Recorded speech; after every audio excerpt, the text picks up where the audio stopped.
Dulu dari praktisi hukum Pak Alfon. Ya, penangkapan penahanan terhadap seorang pimpinan pesantren merupakan fenomena yang menarik di saat ini, dan menurut kami sudah saatnya masyarakat perlu dicerahkan tentang kepastian hukum terhadap sebuah persoalan hukum. Karena kalau seperti tadi kita dengar dari penjelasan maupun beberapa media pernah mengangkat, mulanya omong tentang NII, Negara Islam Indonesia, sehingga ada berbagai nama yang dikaitkan dengan Panji Gumilang, seolah-olah ini dia adalah merupakan perwujudan daripada pimpinan negara Islam Indonesia di masa kini. Kemudian ada pencucian uang, dan terakhir sekarang penistaan agama. Kita seolah sedang dicekoki iming-iming kebodohan agar takut ada setan. Jadi seolah negara Islam Indonesia pertama setan, tapi hilang setannya, setan barunya jadi penistaan agama. Jadi sebenarnya masyarakat ini harus dicerahkan. Sebenarnya kalau sebuah peristiwa pidana berangkat daripada norma-norma hukum, norma apa yang terlanggar. Nah, kalau norma itu tidak jelas, jangan mengada-ada. Karena norma seperti sekarang penistaan agama sangat multitafsir. Saya berpikir kalau seorang Ahok dikenakan penistaan agama agak masuk akal. Ahok ini non-muslim, coba-coba menafsirkan ayat-ayat Quran dan segala macam, dan dianggap tafsirnya keliru walaupun dia mengacu pada Gus Dur.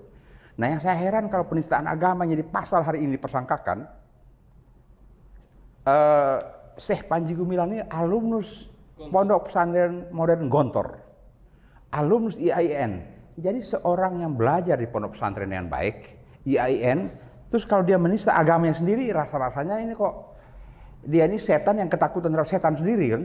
Nah, ini yang perlu kita cerahkan pada masyarakat supaya jangan sampai orang ini teraniaya karena pemberitaan-pemberitaan yang sesat, tidak berdasar, bahkan mengada-ada, atau ada manipulasi informasi sehingga sebuah informasi yang bohong apabila disiarkan berulang-ulang itu menjadi kebenaran baru. Ini cara-cara propaganda Hitler di zaman dulu. Udah kuno cara ini sebenarnya, tapi bangsa kita memang masih terbawa untuk semua sekarang seolah-olah melihat ini setan. Makanya kita lihat akhir-akhir ini begitu banyak aparat masuk keluar sebuah pondok pesantren, tempat pendidikan dan sebagainya.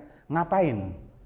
Sebab kalau kita lihat bahwa Panji Gumilang sebagai pimpinan pesantren mendidik sekian banyak santri, sepanjang sejarah penangkapan para teroris di Indonesia belum pernah saya dengar teroris itu yang terafiliasi dengan Al Zaitun.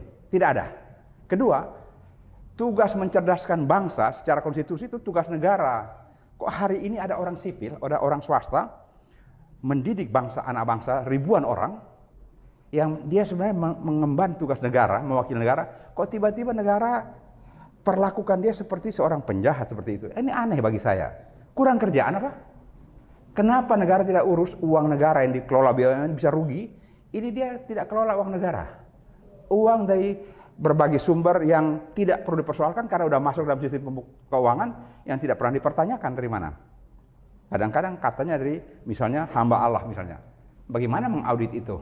Nah, tiba-tiba mereka pencucian uang. Jadi sebuah fata morgana hukum seolah ada sebuah danau di padang pasir, padahal sebenarnya nggak ada. Nah, jangan sampai masyarakat Indonesia itu dibodoh-bodohi dan kondisi semacam itu dan masuk pada kebodohan itu sendiri. Demikian menurut saya. Ya. Baik, Pak Alfon, ini agak semacam cukup keras dari Pak Karal ya. Ada cawe-cawe sekelas Menko Polhukam Mahfud MD misalnya, lalu kemudian siap-siap aja ditangkap. Nah, apakah Pak Alfon melihat seperti itu atau mungkin ada pandangan lain dalam kaitan dengan penanganan Pak Panji? Pandangan saya lain mungkin, cuma cukup mengherankan seorang Mahfud yang profesor katanya. Kenapa? Panji Gumilang ini belum tersangka ya, perkaranya belum jelas, dia udah suruh blokir, rekeningnya diblokir, terus nanti dia izinkan, keluarkan ya sekian persen untuk agar ada pembiayaan pesantren dan sebagainya. Kurang kerjaan ya, kerjaan Polhukam kan seperti itu. Pada hakikatnya manajemen itu yaitu pembagian kerja, ya pembagian kerja. Negara itu cukup sibuk. Bagaimana ngurus ngerawat sekian ribu pesantren, santri, makan, minum, pelajaran. Negara yang kasih keluar duit ya buat perguruan tinggi aja, ternyata perguruan tinggi negara juga nggak beres-beres kok. Nah ini yang swasta, dia cari duit sendiri dengan cara yang sendiri. Kalau dianggap cara yang melanggar hukum, periksa dong keuangannya itu, apakah mau dapat dengan cara yang tidak sesuai dengan hukum atau apa. Dan sudah sekian puluh tahun kok. Iya. Dari Departemen Agama kalau saya tidak keliru menyatakan kurikulum di pesantren ini masuk apa dan pendidikannya gradasi A. Artinya baik sekali. Nah, kalau kita mau ngomong pesantren menyimpang ke apa pendidikan menyimpang, alat visualisasinya ya undang-undang di bawah Departemen Agama dan di bawah Dignas. Kok tiba-tiba sekarang menjadi penistaan? Kalau penistaan agama dia seorang pimpinan dia nista agama, sekian puluh ribu orang yang dididik itu, kayak apa penistaan sudah terjadi, merobek-robek kesucian agama ini. Makanya saya tadi katakan, dia seorang alumnus Gontor, alumnus IAIN. Kalau yang penistaan itu memang sudah dikerjakan sekian lama, udah rusak itu. Nila setitik merusak susu sebelanga. Dia sebagai seorang pimpinan tiap hari ajarin kesesatan, menista, udah rusak itu. Nah sekarang kita cari tahu berapa ribu alumnus pesantren yang sudah merusak ketaatan beragama di Indonesia.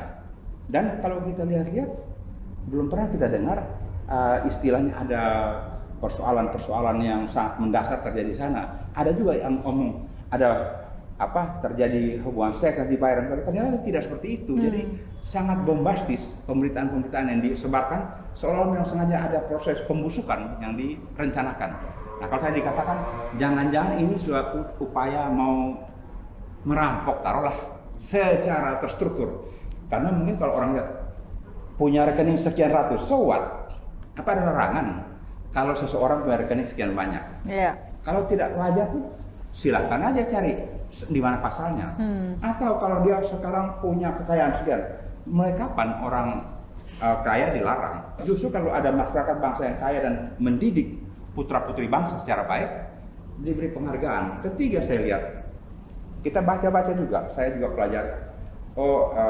Isu-isu NII ini KW9. KW9 dulu ini binaan daripada institusi negara, bagaimana agar ada penetrasi, agar NII yang sebenarnya Kartosuwiryo turunan dan sebagainya itu dia terpotong, terguras dan sebagainya terguras. Ini pahlawan sebenarnya dia.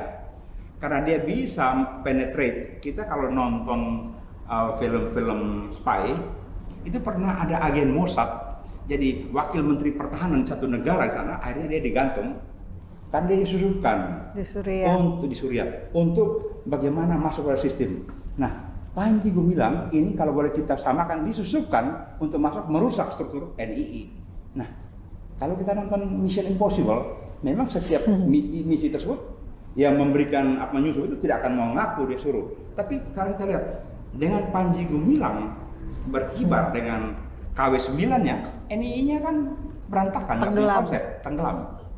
Nah, apakah ini bukan sebuah perjuangan clandestine untuk operasi cipta kondisi yang memang didesain oleh negara agar jangan terjadi hancur berantakan negara ini yang dasarnya TI dan NII. Nah, menurut saya seorang Panji Gumilang harus mendapatkan apresiasi tinggi karena kalau dia dulunya begitu dia berubah dan sekarang wawasan kebangsaannya saya kira sangat tinggi. Kalau kita dengar pidato-pidato dia boleh diadu dengan yang merasa lebih nasionalis, yang lebih patriotik, boleh diadu.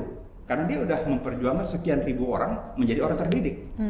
Dan sekian puluh ribu orang ex pesantren cari tahu kapan ada kejahatan, cari tahu kapan ada korupsi mungkin dan sebagainya.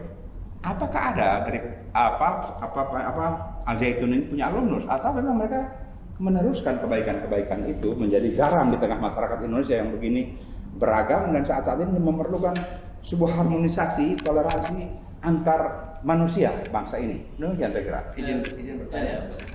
Tadi Bang Alfons bilang KW9.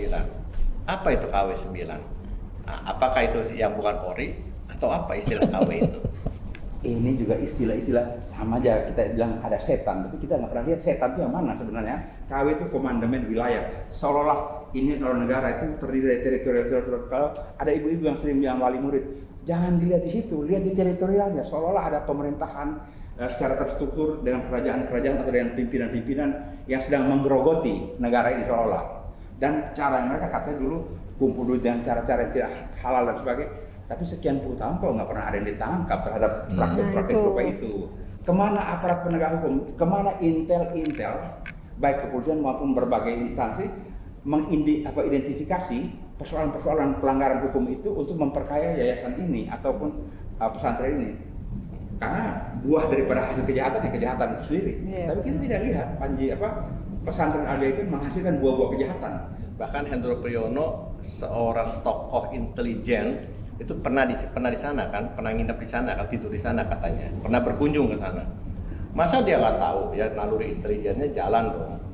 Justru kalau saya berpikir Pak Hendro Priyono itu adalah think tank ataupun Pak Muldoko think tank yang mana mereka ikut mendesain bagaimana operasi cipta kondisi agar organisasi-organisasi NII, TI, DII yang memang original itu memang punya niatan-niatan yang tidak baik terhadap negara, bagaimana itu dinetralisir, dipenetrasi agar reda dengan sendirinya tanpa pengorbanan perang. Mungkin zaman DII, TI, Karun Saka kan perang. Mereka punya cara intelijen penggalangan sehingga tergulunglah organisasi itu. Ini keberhasilan daripada operasi intelijen. Saya pikir Pak Hendro bukan orang bodoh. Pada saat itu datang ke sana dan sebagainya. Beliau seorang profesor intelijen yang saya percaya, dia tahu persis apa yang terjadi. Jadi menurut saya kalau Pak Hendro ditanya secara jujur, dia akan ngomong, kalian ini sedang bermimpi ngejar setan di siang hari ini.